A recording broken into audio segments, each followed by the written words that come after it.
É quase como se o seu modelo de negócios estivesse piorando cada vez mais. O que antes era suficiente para tornar o país lucrativo, já não é mais. Então, vocês precisam extrair mais do mundo, a ponto de chegar a um estágio tão unilateral, sugando o mundo de tal forma que é inevitável haver uma reação contrária, com o mundo dizendo: vocês estão brincando? Estamos praticamente morrendo por causa de vocês, sob o seu domínio. E ainda por cima, precisamos pagar por vocês.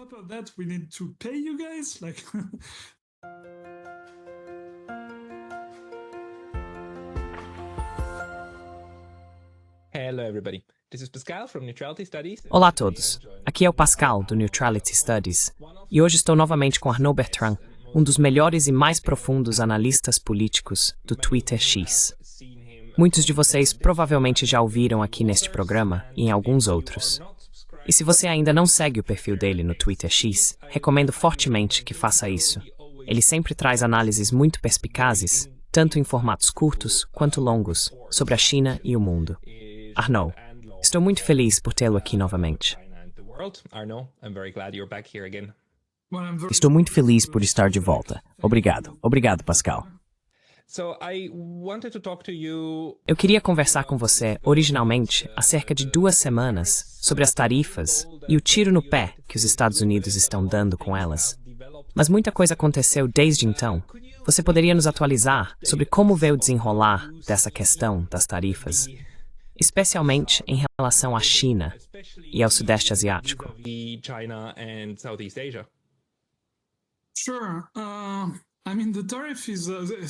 Claro, quero dizer, as tarifas ainda me deixam realmente intrigado, porque ainda não consigo entender por que Trump fez isso. E eu realmente me pergunto se o próprio governo Trump sabe o motivo. Porque você continua ouvindo, sabe, explicações conflitantes. Tantas explicações que não fazem sentido juntas. Então um dia você ouve que é tudo sobre fazer acordos e que as tarifas serão removidas quando fizerem um acordo com este ou aquele país. Em outro dia, você ouve que é sobre reviver a manufatura nos Estados Unidos. Em outro dia, você ouve que é para arrecadar dinheiro, uma nova forma de tributação para orçamento dos Estados Unidos.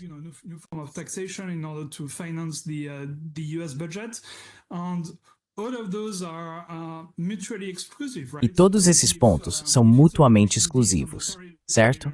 Então, se a questão é fazer acordos e as tarifas serão removidas em algum momento, você não pode reviver a manufatura, porque como fabricante, você não investiria em uma nova fábrica nos Estados Unidos com base nas tarifas se soubesse que elas vão acabar. Nesse caso, seu plano de negócios deixaria de ser viável comercialmente. Então, esses 2 pontos se contradizem, certo? E eu realmente tenho a impressão, pelo que o governo Trump está dizendo, de que a narrativa está evoluindo em tempo real. A justificativa para as tarifas está mudando em tempo real, com base, você sabe, na reação.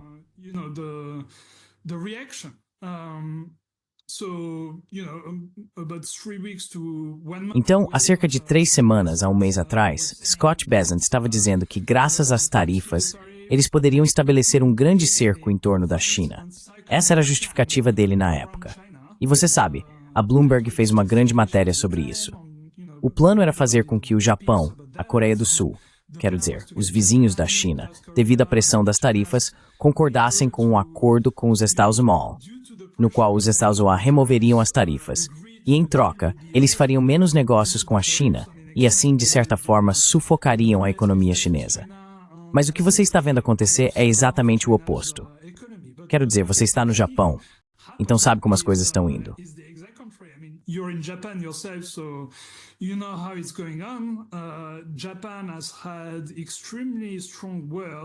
O Japão fez declarações extremamente contundentes contra as tarifas. Quero dizer, você sabe disso melhor do que eu, o que é realmente bastante incomum para o Japão usar uma linguagem tão forte contra os Estados Unidos e reagir tanto contra uma iniciativa americana. E você viu recentemente até uma declaração conjunta dos ministros das finanças do Japão, Coreia do Sul, China e dos países da ASEAN. Todos estavam reunidos, acho que na Itália. Então, os ministros das finanças e os presidentes dos bancos centrais emitiram uma declaração conjunta basicamente dizendo: nós como região, nós como leste e sudeste asiático, vamos agir juntos para tornar nossa região mais resiliente diante de toda essa incerteza comercial. Portanto, isso é exatamente o oposto de um plano de cerco contra a China.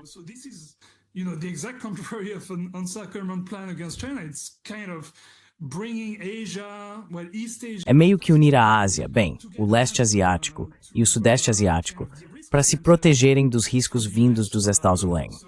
Então, sabe, a narrativa vai ter que evoluir ali, porque não pode mais ser um plano de cerco contra a China. Por isso é tão difícil comentar sobre tarifas, porque as coisas mudam o tempo todo. E dependendo da reação, o governo Trump continua dizendo: não é sobre isso. No fim das contas, é sobre outra coisa. No fim, acho que provavelmente foi só um grande erro que eles não conseguem admitir e estão tentando racionalizar com qualquer justificativa possível.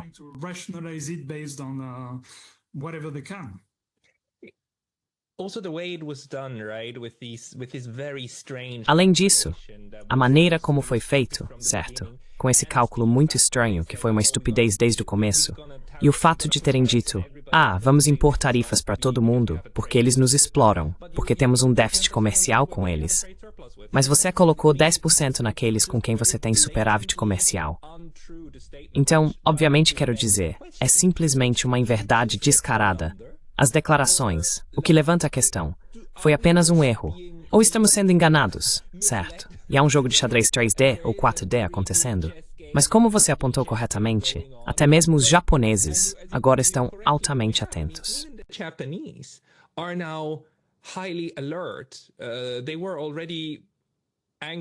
Eles já estavam irritados com os Estados Unidos durante o primeiro governo Trump. E agora, o segundo está deixando claro que isso não é uma anomalia, mas sim o verdadeiro posicionamento dos Estados Unidos. E o Japão está sendo muito lembrado dos anos 1980 agora, sabe? Quando o Japão estava do outro lado da situação. Então você também acha que agora, pela primeira vez, temos uma chance de uma cooperação mais estrutural entre Japão e China? E veja, os dois já vêm cooperando no nível empresarial de forma muito profunda.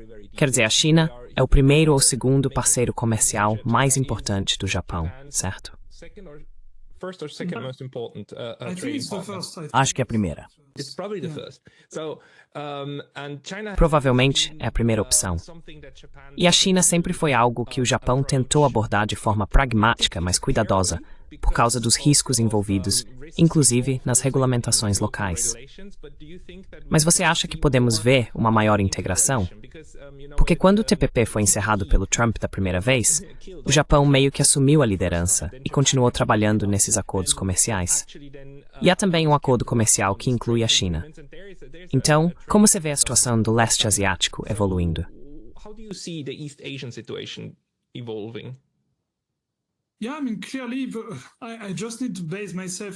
Sim, quero dizer, claramente, só preciso me basear nas declarações dos diversos atores. Claramente, o Japão não quer ser pressionado a ter que escolher entre os Estados Unidos e a China, porque isso seria suicida do ponto de vista econômico para eles, já que a China é seu principal parceiro comercial. E o que estamos vendo é que quanto mais os estados meio que forçam a mão deles para escolher, e isso não é só com o Japão, é com muitos outros países também. Muitos desses países ficam meio que ok. Se você me obrigar a escolher, talvez não goste da resposta, porque na verdade eu faço muito mais negócios com a China do que com você. E sabe, a China na verdade é um ator muito mais estável na relação comigo.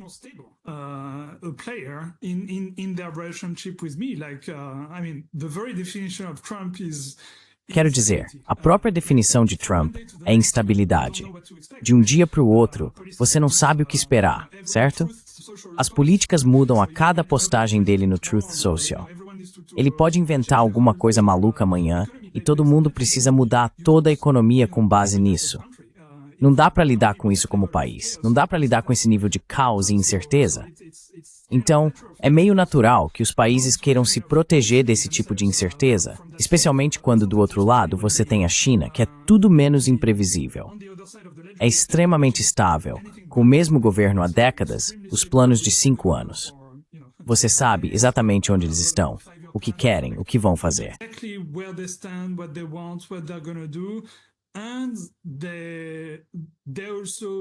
E eles também não têm as mesmas condições. Por exemplo, a China nunca vai dizer ao Japão, nunca disse a ninguém que precisa escolher entre ela e os Estados Unidos. É mais como sabe, faça o que quiser. Só não queremos que você seja hostil conosco, mas tudo bem se for amigável com os Estados Unidos. Então há muito mais flexibilidade aí do que se vê do lado dos DAO. Então tudo isso é meio... Eu não acho que o Japão especialmente queira se aproximar da China. Quero dizer, há muita história ali. Os japoneses e chineses realmente não gostam muito uns dos outros, e por aí vai. Mas os Estados Unidos meio que estão forçando a mão deles. Eles têm cada vez menos escolha a não ser fazer isso. E esse é o caso de muitos outros países da região também.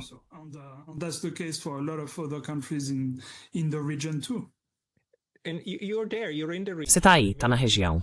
Você ouve algum comentário da Malásia, Indonésia, China, colegas falando sobre isso? Como eles interpretam isso?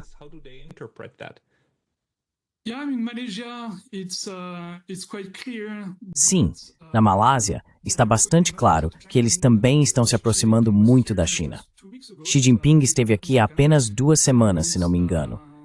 E eu tuitei na época sobre as declarações do primeiro-ministro daqui. Foi a declaração mais favorável à China já feita por um primeiro-ministro malaio. Eu diria até que foi demais. Então, isso está bem claro. O Vietnã também está se aproximando da China. Recentemente, houve um desfile militar que incluiu tropas chinesas no Vietnã, algo sem precedentes. E o Vietnã reconheceu oficialmente, o que era um tabu há décadas, que a China contribuiu significativamente para ajudar durante a guerra do Vietnã contra os Taurus. A China já dizia isso, acho que desde os anos 1990, que eles participaram da guerra e ajudaram o Vietnã.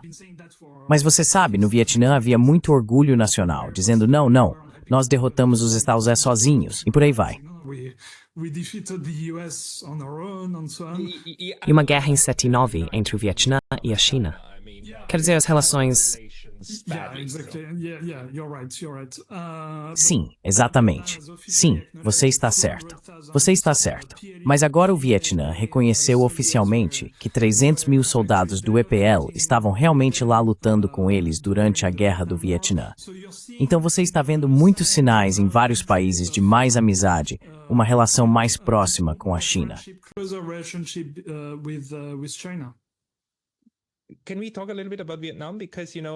Podemos falar um pouco sobre o Vietnã. Porque veja, 1 ano e meio, quase 2 anos atrás, o Biden estava em Hanoi, certo?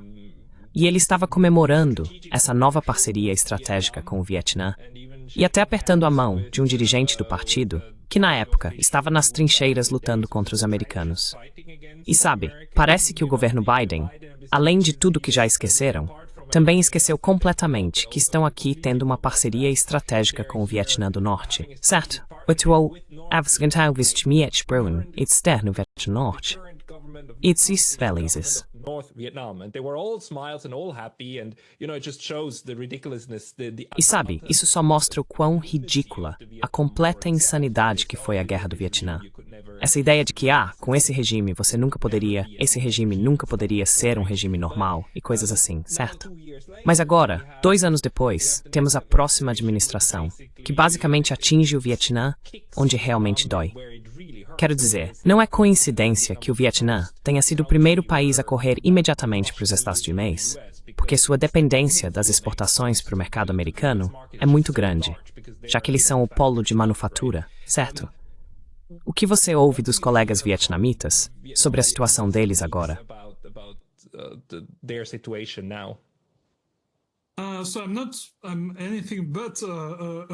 Então, eu não sou nenhum especialista em Vietnã e não tenho colegas vietnamitas. Basicamente, só estou acompanhando as notícias. E não acho que tenha existido alguma possibilidade de o Vietnã, escolher entre os Estados Unidos e a China. Acho que o Vietnã sempre foi muito inteligente ao se posicionar no meio entre os Estados Unidos e a China, sem antagonizar nenhum dos dois. Mas é a mesma situação sobre a qual falávamos antes em relação ao Japão, com esses movimentos extremamente hostis dos Atsueis, do Trump. Acho que o Vietnã ficou entre os 5 países mais afetados pelas tarifas, o primeiro depois do Dia da Libertação, se não me engano.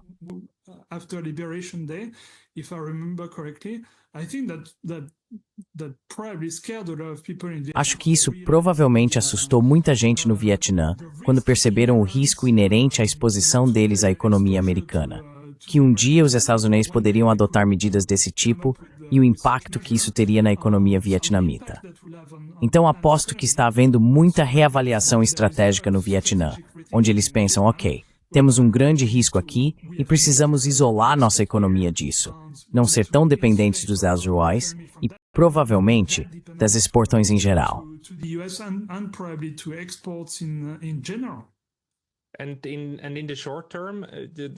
E a curto prazo, o problema é que esses vínculos comerciais, claro, levam tempo para serem construídos. E uma vez estabelecidos, realmente dói. Além disso, na Malásia, onde você está, você vê alguma estratégia de mitigação para lidar com isso. E mesmo nos Estados Unidos, ainda não temos certeza sobre os impactos, porque há um atraso de 2 ou 3 meses entre o início dos efeitos das tarifas e o momento em que vemos certas empresas americanas realmente desenvolvendo estratégias.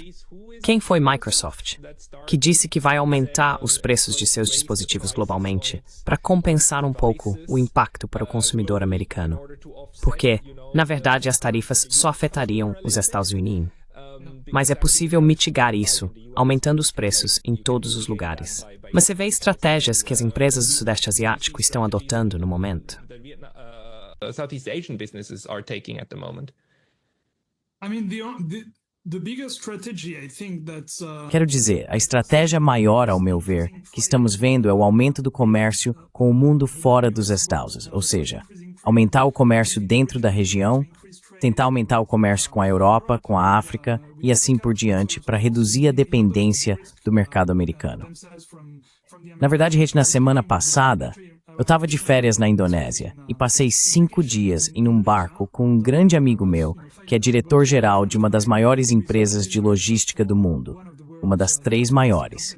Então ele sabe tudo sobre fluxos comerciais, porque esse é o trabalho diário dele. E o que ele está vendo é que não só há uma queda enorme no comércio entre a China e os Estados Unidos, na ordem de menos 40%, menos 60%.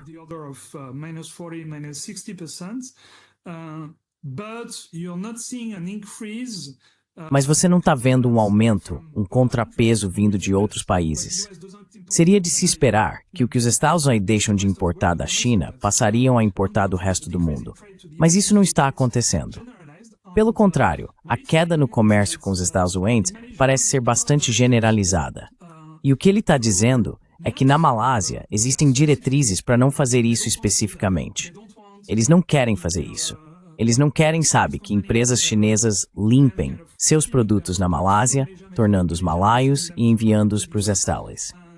E de modo geral, eles não querem aumentar sua exposição ao mercado americano, porque isso os colocaria em uma situação mais arriscada no geral. Então acho que esse é o pensamento estratégico na maioria dos países.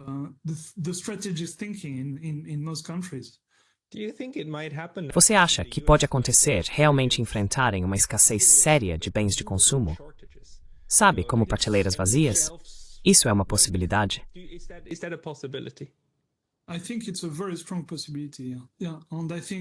Acho que é uma possibilidade muito forte, sim. E acho que vai acontecer em breve. Acho que provavelmente, o dia da libertação, se não me engano, foi em 2 de abril. E você sabe, leva cerca de 1 mês para esses navios cargueiros chegarem. Então acho que estamos começando a entrar no período em que a queda, pouco a pouco, no transporte marítimo vai começar a ser percebida nas prateleiras das lojas. Se não for nesta semana, se não for na próxima, talvez na seguinte. Não vejo como isso pode ser evitado com uma queda de 40% a 60% no transporte marítimo vindo da China e depois uma queda no transporte do resto do mundo. É quase matemático. Você vai ver um impacto.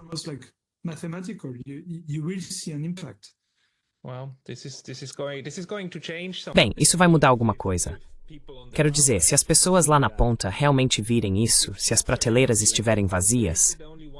eu só experimentei isso 1 ou 2 vezes no Japão, quando devido a desastres naturais, basicamente tufões e tal, as pessoas começam a esvaziar as lojas de conveniência. E se você entra numa loja de conveniência, ou em alguma loja, e a maioria das prateleiras está vazia, isso te impacta. Você fica um pouco assustado porque percebe, caramba, de onde mais eu vou conseguir isso além da loja?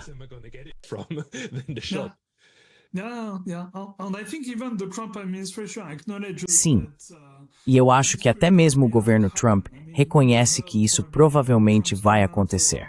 Quer dizer, você provavelmente ouviu os comentários do Trump sobre como você vai ganhar 2 bonecas em vez de 30 bonecas no Natal. Você ouviu essa? Não. O que foi isso? Bem, perguntaram para ele sobre escassez e coisas ficando mais caras. E a resposta dele basicamente foi reconhecer que isso vai acontecer. Que em vez de comprar 30 bonecas para sua filha no Natal, você só vai conseguir dar 2 bonecas para ela. E que isso vai ser aceitável. É.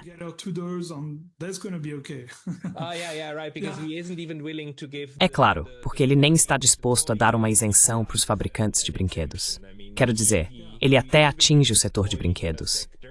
Essa é apenas uma das várias políticas que, para mim, não consigo interpretar de outra forma, senão como os Estados Unidos abrindo mão do último resquício de seu soft power.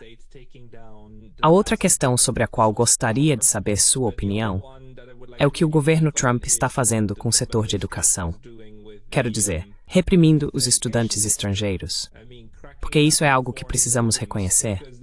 Até mesmo membros do governo chinês ainda mandam seus filhos para escolas nos Estados Unidos porque elas são simplesmente as melhores. O sistema de ensino superior é considerado o melhor. Quero dizer, eles realmente oferecem uma educação muito boa, certo? Por um preço alto, mas oferecem uma boa educação. E agora isso também, para mim, parece estar mudando. Qual é a sua opinião sobre isso? What's your take on this?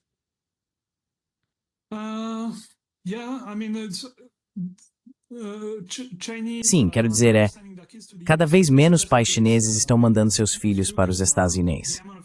Se você olhar o número de estudantes chineses indo para os Estados Unidos, ele já vem caindo há alguns anos, justamente porque eles sentem que estão sendo cada vez menos bem-vindos. E houve várias iniciativas muito hostis, tanto a estudantes chineses quanto a funcionários acadêmicos de origem chinesa, como a China Initiative do FBI, que foi lançada, se não me engano, durante o primeiro governo Trump, ou coisas do tipo. Isso desestimula as pessoas a irem estudar nos Estados ou a trabalhar no meio acadêmico lá.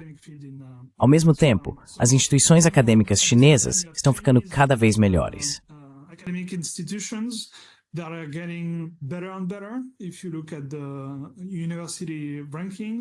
Se você olhar para os rankings universitários, como o da Tsinghua, que está entre as melhores, acho que está entre as 3 melhores do mundo atualmente, em quase todas as áreas.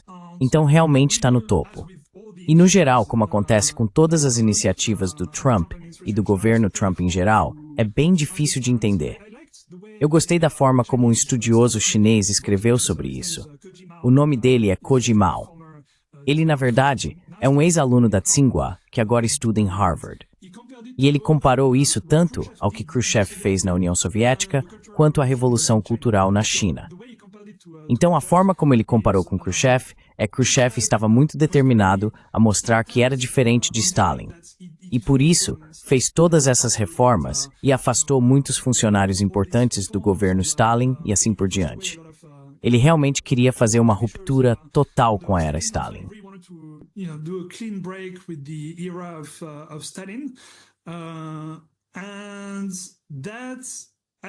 E isso, na verdade, foi o que desencadeou a cisão sino-soviética, porque significou que não havia mais unidade ideológica entre a visão chinesa do comunismo e a visão soviética. Quando não havia mais comunhão ideológica, houve essa ruptura. De certa forma, é isso que estamos testemunhando com Trump. Ele claramente quer fazer uma ruptura total com o passado, com Biden, com qualquer presidente americano anterior. O que quero dizer, ele insulta todos eles copiosamente. E o que ele está fazendo é claramente uma grande ruptura ideológica com o passado. Quero dizer, qualquer um pode ver isso. Isso está induzindo uma espécie de cisão entre os Estados Unidos e seus antigos parceiros. A Europa, em primeiro lugar, mas provavelmente também países como o Japão ou até mesmo a Coreia do Sul. Não frequentamos mais vocês.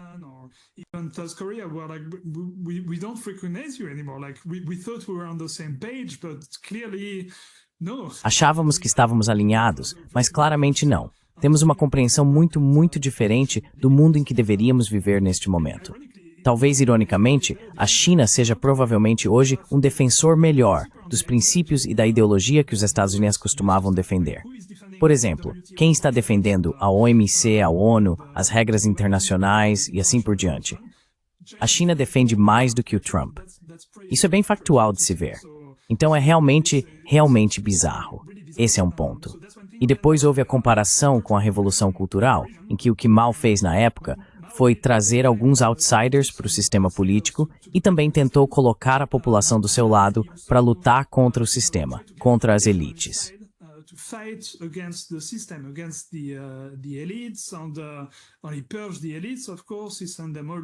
E ele expurgou as elites, claro, mandou todos eles trabalharem no campo e coisas assim.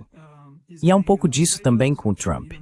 Quero dizer, ele está trazendo pessoas de fora como Elon Musk ou Ben Kennedy, que é meio um outsider na área da saúde, esses tipos de perfis.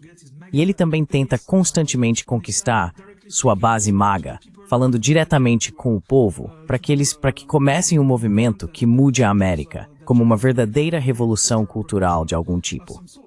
Mas provavelmente, como na Revolução Cultural na China, há muito movimento, muito entusiasmo, mas concretamente não há muitas coisas que realmente façam as condições de vida do país progredirem.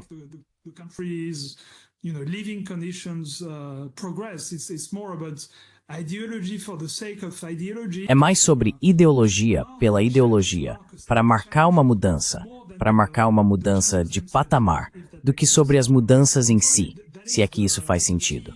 E provavelmente esse é o principal ponto que podemos lembrar sobre a presidência de Trump. Não tanto as mudanças reais que ele fez, que muitas vezes não fazem sentido, mas mais o fato de que sua presidência constituiu uma mudança em si, como se houvesse um antes e um depois. E tenho certeza de que, em algum momento, a racionalidade vai voltar, mas será uma América muito diferente daquela que tínhamos antes. É mais como um agente do caos, como o cara que chuta o ninho de vespas, trazendo muito caos. Isso marca o início de um novo capítulo, basicamente, eu acho.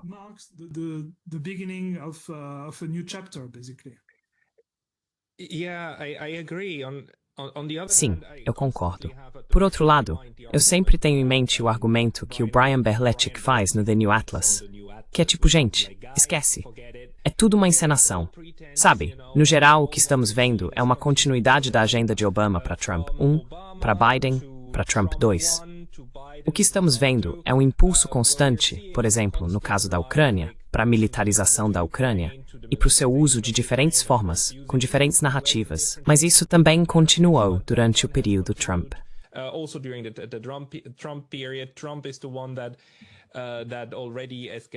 Trump foi quem já escalou a situação na Ásia Ocidental ao reconhecer as colinas de Golã como parte de Israel. Então, no geral, o que estamos vendo é apenas uma versão diferente, um sabor diferente, essencialmente do mesmo manual. E embora Trump finja enfrentar partes do chamado Deep State dos Estados Unidos, ele não mexe onde realmente dói. Ele não toca no setor financeiro, certo? De jeito nenhum. Ele apoia o setor financeiro, que esvaziou grande parte do uso produtivo do capital dos Estados Unidos, certo? Quero dizer, o capital não é mais alocado para empresas, porque o setor financeiro é simplesmente mais... O cassino de apostas é mais produtivo para os financistas, certo? Para a classe rentista. Qual é a sua opinião sobre isso? What's your take on that? That's an interesting question. Quero dizer, essa é uma pergunta interessante. Acho que definitivamente existe algum tipo de luta contra a inércia, certo? Quero dizer, os Estados Unidos são um barco muito grande, com muita inércia. Mas eu realmente acho que há uma tentativa genuína do Trump de mudar as coisas. Não acho que seja tudo teatro. Realmente não acho isso. Acho que ele realmente quer implementar mudanças. Mas também acho que há incompetência envolvida. Ele promete muitas coisas que não pode cumprir. Então, por exemplo, vamos pegar a Ucrânia. Eu realmente acho que ele queria promover um acordo de paz. E você sabe, ele disse isso durante a campanha.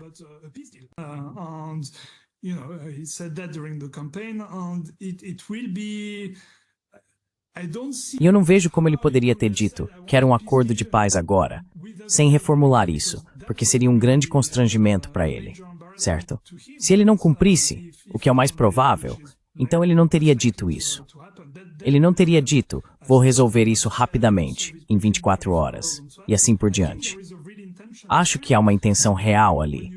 Mas quando você olha para a forma como ele tentou fazer isso, pareceu extremamente amador. Ele enviou um cara, Vitkov, para Moscou. Um sujeito que nem era negociador profissional, que simplesmente não tem o perfil para negociar esse tipo de acordo.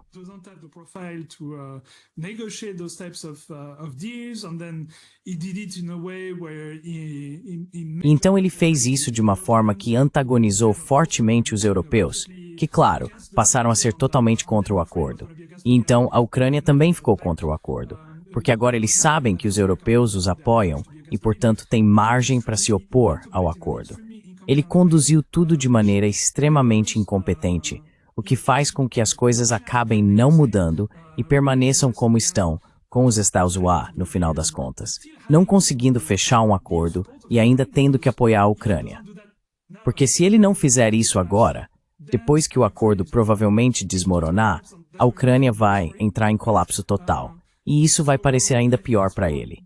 Então, acho que é mais essa dinâmica. Não acredito que seja tudo apenas encenação e que ele não seja genuíno sobre o que quer fazer. Acho que há uma certa sinceridade ali, mas ele simplesmente tem muita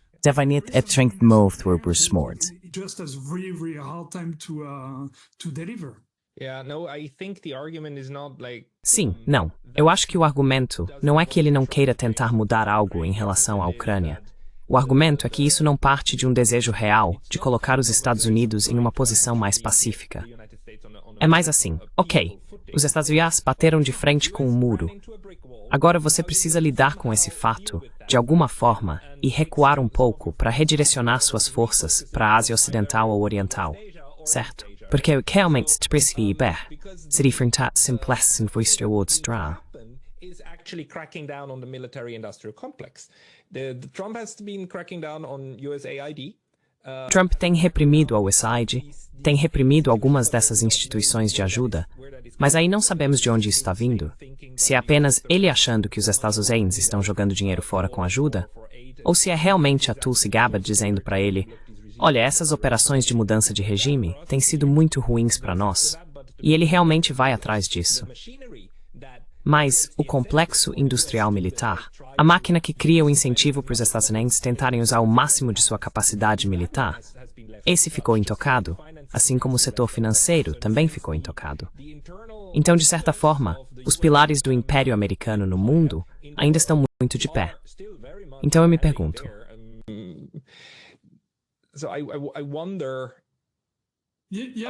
Sim, então quero dizer, é um pouco daquele a gente quer ter o bolo e, como é mesmo a expressão? Queremos ter o bolo e comê-lo também. Queremos ter o bolo e comê-lo todo.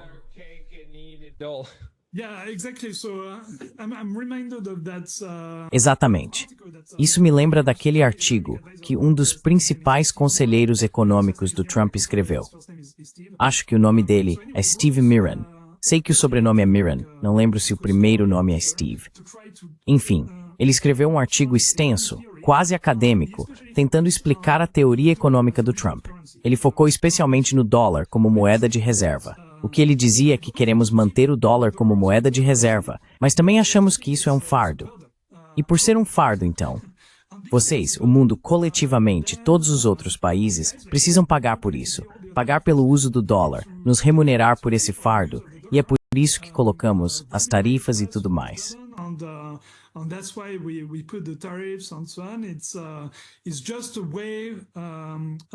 É apenas uma forma de obter créditos ou remuneração para que possamos assumir esse bem comum, esse bem global de fornecer o dólar, por pura generosidade, como moeda de reserva.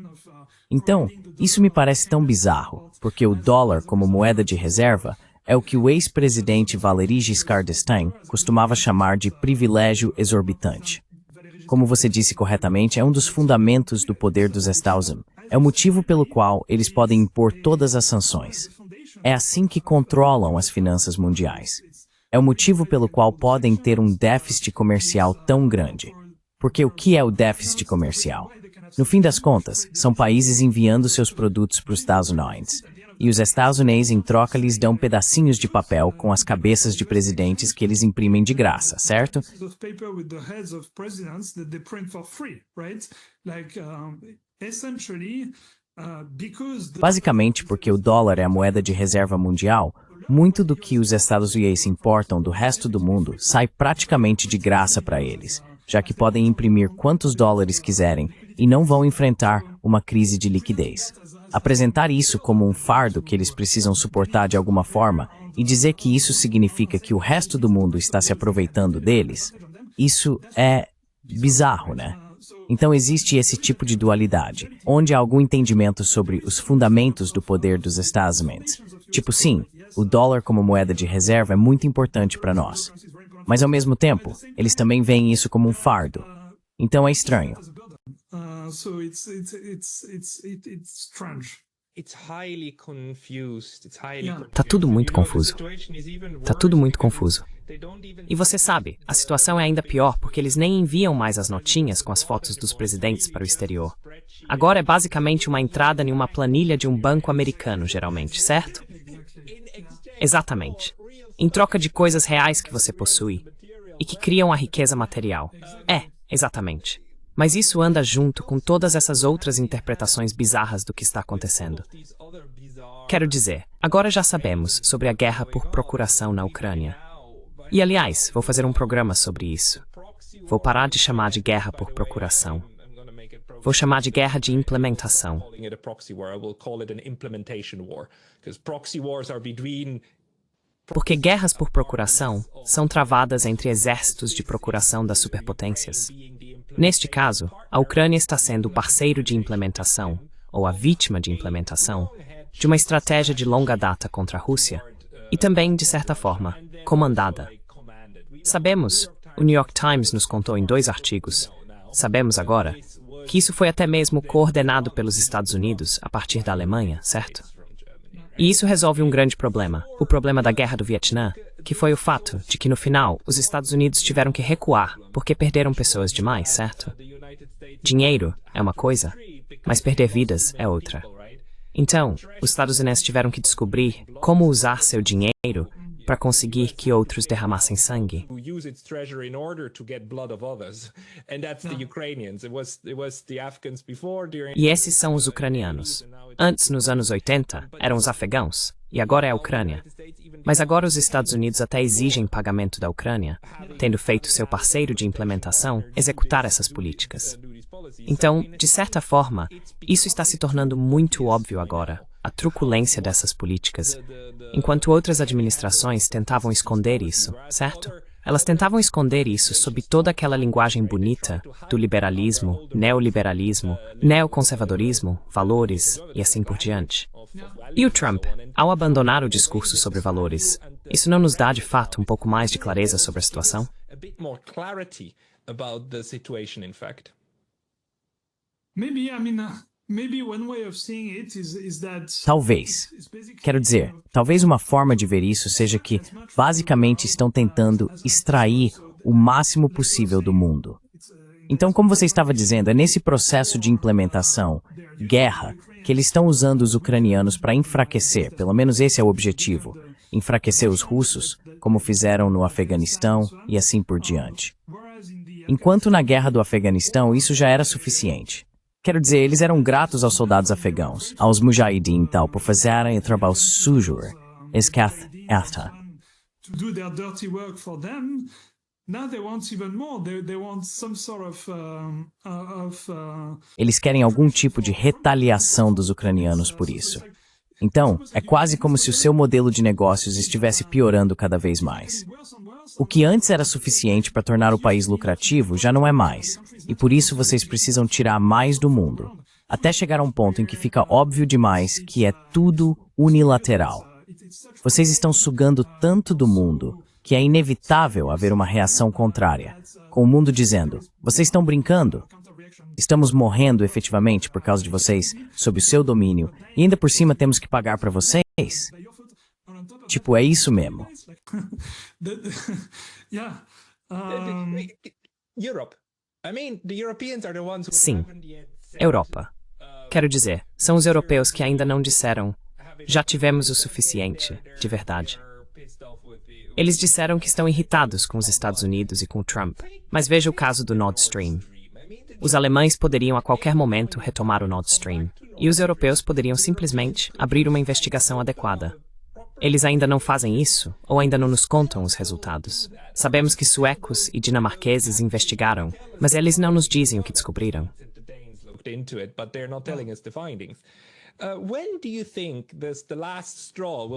Quando você acha que a última gota vai ser tão pesada a ponto de quebrar o camelo, e os europeus vão, realmente se levantar e dizer, ok, nós sabemos disso, então vamos mostrar que sabemos.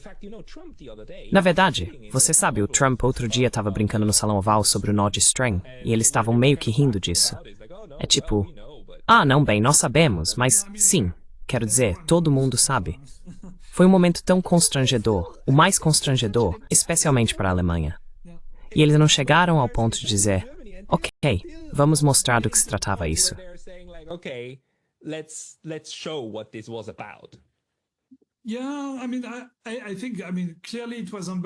Sim, quero dizer, acho que claramente foi embaraçoso.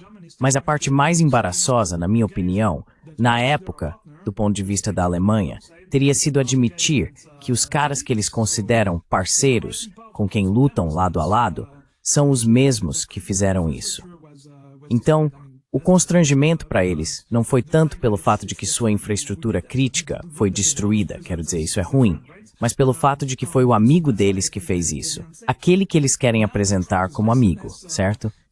E é por isso que acho que eles não disseram nada. Agora que o Trump é cada vez menos visto de forma positiva na Europa, acho que isso pode vir à tona. Mas também acho que ainda há muita hostilidade na Europa em relação à Rússia. Isso é claro. E acho que agora, quero dizer, só posso supor que eles também não querem dizer isso como um presente para a Rússia, certo?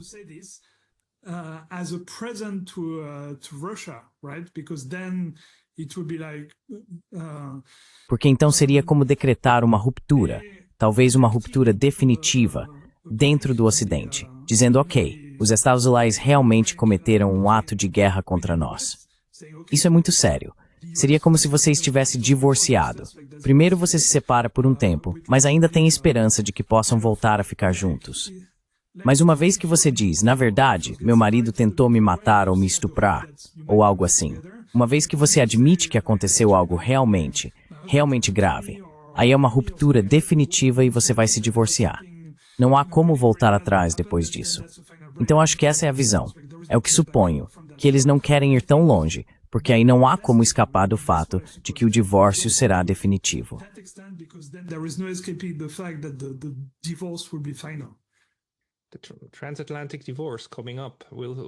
O divórcio transatlântico está chegando. Vamos ver quanto tempo ainda vai levar. Última pergunta. E para nos trazer de volta à Ásia, no dia 26 de abril, houve um grande protesto em Taipei contra o governo de William Lai, e acho que você também tweetou sobre isso. É interessante que na mídia ocidental, você nunca ouve nada sobre protestos quando eles são contra governos que a mídia ocidental gosta. Conversei com Joanna Lei no início desta semana, a ex-parlamentar da República da China em Taiwan, certo? E ela disse, olha, nós organizamos isso, e a mídia ocidental ficou em silêncio. Você tinha a CNN aqui, temos a BBC, eles têm correspondentes aqui, e simplesmente não disseram nada sobre isso. Esse evento, que foi contra o partido no poder, claro, um partido pró-independência e um governo muito pró-americano, esse protesto realmente teve repercussão na mídia chinesa. Se você acompanha isso...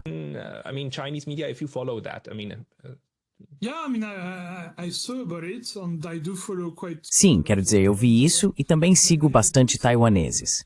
E percebo, pelo menos entre os taiwaneses que acompanho, uma mudança de mentalidade bastante rápida. Muitos taiwaneses no Twitter que sigo passaram de uma posição tradicional de Taiwan, tipo, queremos manter o status quo, mas somos muito mais amigáveis com os Estados Unidos e realmente não gostamos da RPC, para agora terem algum tipo de mudança de pensamento.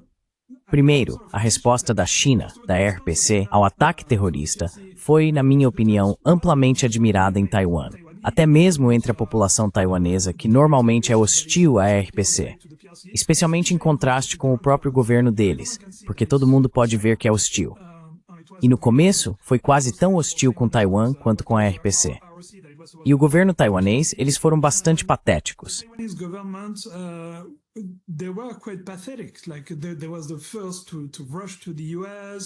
Tipo, eles foram os primeiros a correr para os Estados Unidos. E eu até vi um vídeo em que eles diziam: podemos nos orgulhar porque estamos entre os 3 primeiros que foram lá negociar. Quero dizer, não há nada do que se orgulhar. Isso é meio vergonhoso, né? Enquanto a China, digo a RPC desde o início, se manteve firme. Bem, isso é inaceitável. Vamos resistir. Claro, há muito mais dignidade nisso. E acho que essa mudança de mentalidade, ou também tudo o que está acontecendo em torno da TSMC, e sabe, a pressão dos Estados Unidos para que eles levem suas fábricas para lá e façam investimentos significativos nos Estados Unidos e tudo mais, é sentida pelos taiwaneses como, sabe, jogar sal na ferida. E com razão, porque é isso mesmo. Então, sim, você definitivamente vê uma mudança de humor muito, muito grande entre os taiwaneses.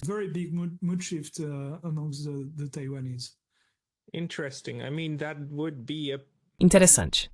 Quero dizer, isso seria algo positivo, porque o pior é confiar cegamente nos Estados Unidos. E aí você acaba como a Ucrânia. Precisamos evitar que Taiwan se torne a Ucrânia do leste asiático, certo? Esse é o pior cenário possível. De qualquer forma, isso foi muito interessante. E seus insights são sempre fantásticos. Pessoal, eu realmente recomendo. Entrem no Twitter e procurem por Arnaud Bertrand. O link estará na descrição e conversaremos novamente em breve. Arnaud, muito obrigado. Obrigado, Pascal.